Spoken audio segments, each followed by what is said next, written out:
Hey, this is Stacia, and I'm going to feature a game from Friday Night Chess on March 28th. And this particular game is between Archelon B. Turtle, also known as Beckett, against Remy Zim, also known as Remy. All right, let's have a look at this one. This one is good. I like this game. So Beckett starts off with e4, e5, knight f3, knight c6, bishop c4. We have the Italian game and bishop to c5 by Remy. Very good move. Pawn to d3 by Beckett, knight to f6. And I'm going to tell you this, Beckett, because I know that you think about openings. You may want to think about playing a really cool move here. And it's a move that I play myself. It's b4, Evans Gambit. This is a really cool move. But if you don't like that, because it does sacrifice a pawn, then what I would recommend is playing pawn to c3. Okay, and this will make Evans Gambit make more sense.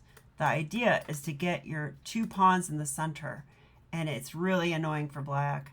So like, for example, let's say that they play knight to f6 now, and you could play d3 now, I guess.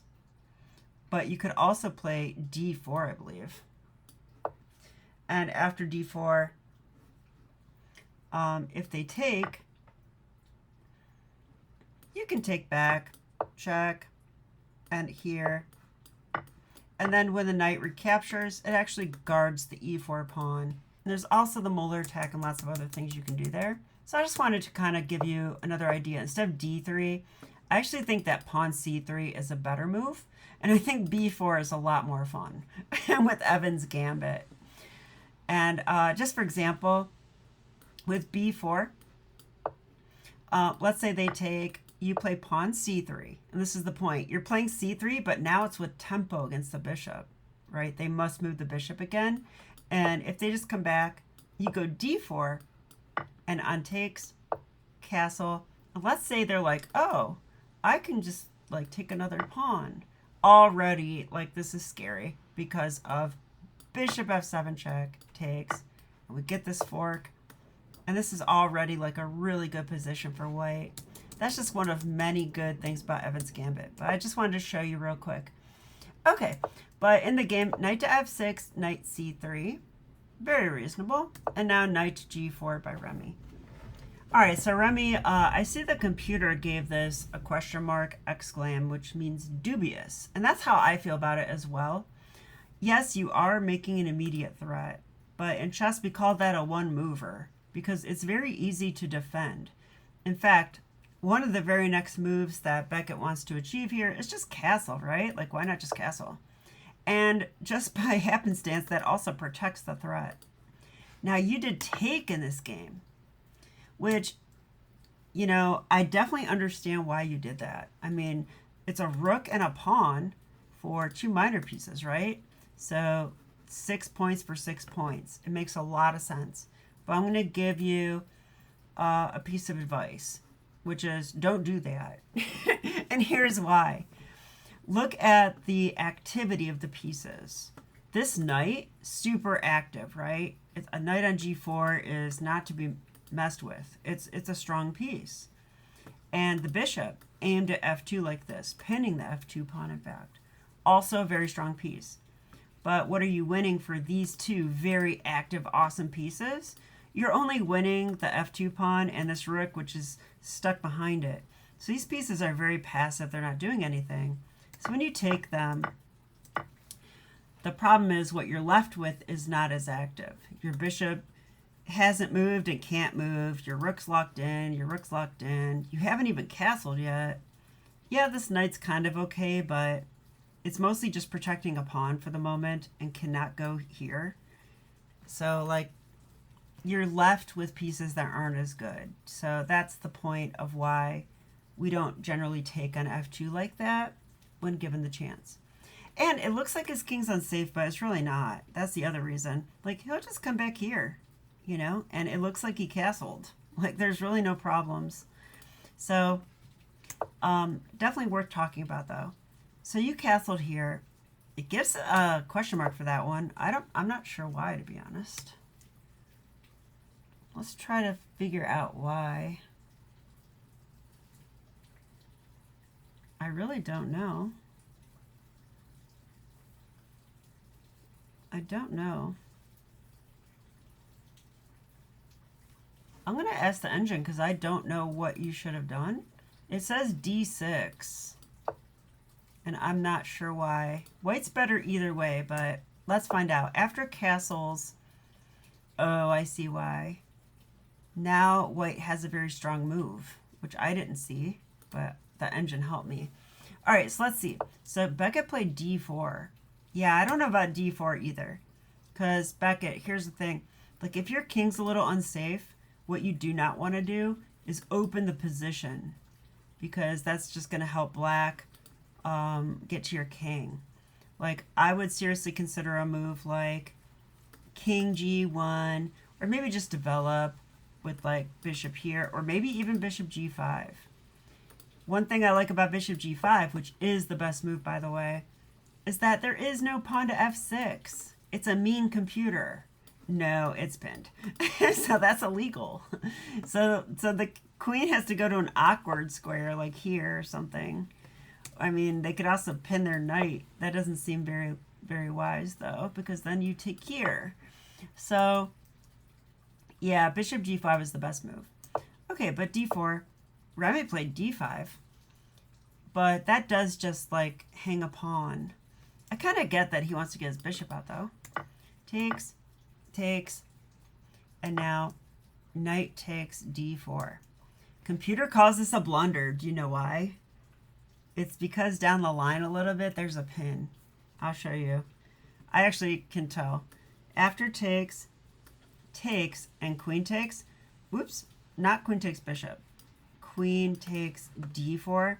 That queen is unprotected on D4, but also that makes the bishop pinned, and then pawn C6 would win the bishop. You can sack it on F7. But since the queen is protected, all they have to do is not take with the rook. Okay, let's look at that. Do you know what I mean? So after knight takes, and this happens in the game. But then Remy played B6, so I don't think he saw. Oh, wow. Remy. That's not a Remy move, because that does hang your rook. Oh, wait, did you do that on purpose? You are a trickster. Oh my gosh, you did that on purpose, didn't you? Because that would still win the queen with check. Okay, all right, I see you. I see what you're up to here. But I think, you know, it's not like he has to do this, and he didn't. He played here. So instead, I think pawn C6, this is a problem, right? He could try this move. Yeah, and if you take with a rook, oh, actually, never mind. I thought that was bad because of queen takes queen check, but that's with check. So actually, that's also winning.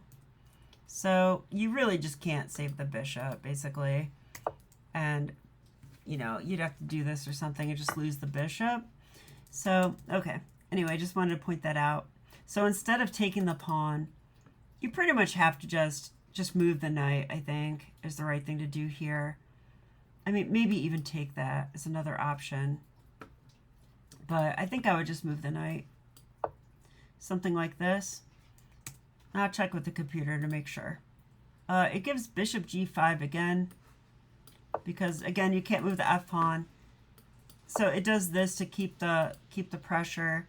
And then it gives bishop takes C6, which protects the queen. Okay, that's a very computerish line. I actually think knight E2 is just fine. Like, not only do you save your knight, but you tack the pawn 2 times. I mean, that looks pretty good to me. And now you can take that if you want to next. Okay, I'm turning computer off. Who needs computer? All right, so D5 takes here. Take B6. And bishop to F4 is a question mark. And I think the only reason is that pawn C6 is still there. And if you take that, you lose your queen with check. So there's no time to take the rook. And losing your queen is bad if you're taking notes. Okay, anyway. All right, so.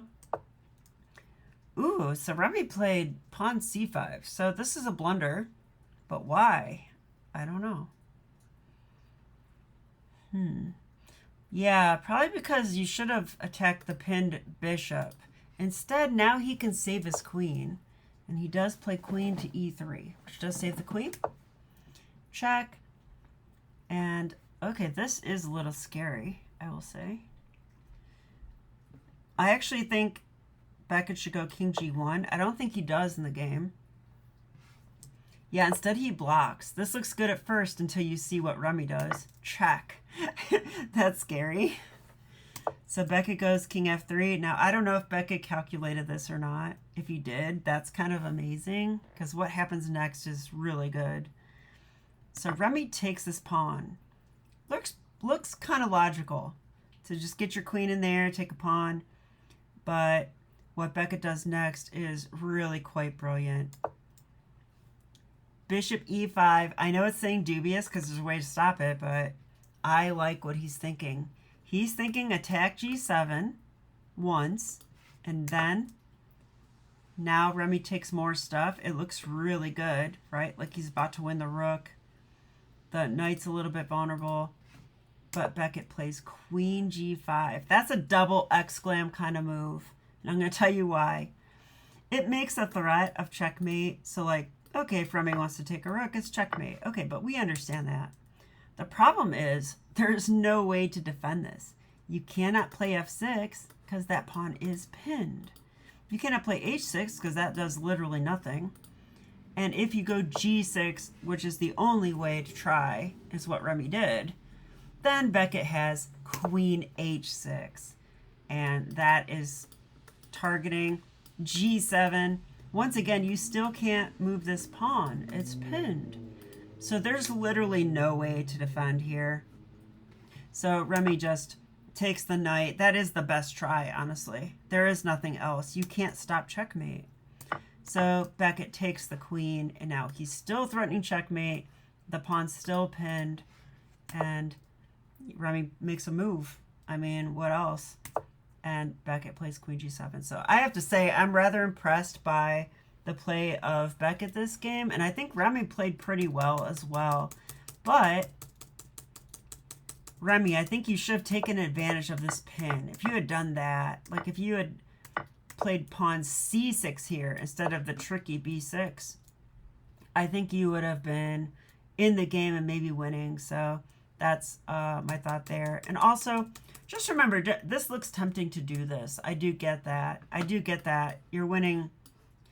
I mean, it's basically an equal trade, but it's actually just bad for black because you've invested, you know, 1, 2, 3 tempos into these pieces, and now you're going to invest 4, 5, and then those pieces are gone. And what that means is that you've lost 5 turns. Like if you invest turns into those pieces and then they just vanish, like you actually kind of lost 5 turns, and that's kind of why it's bad too.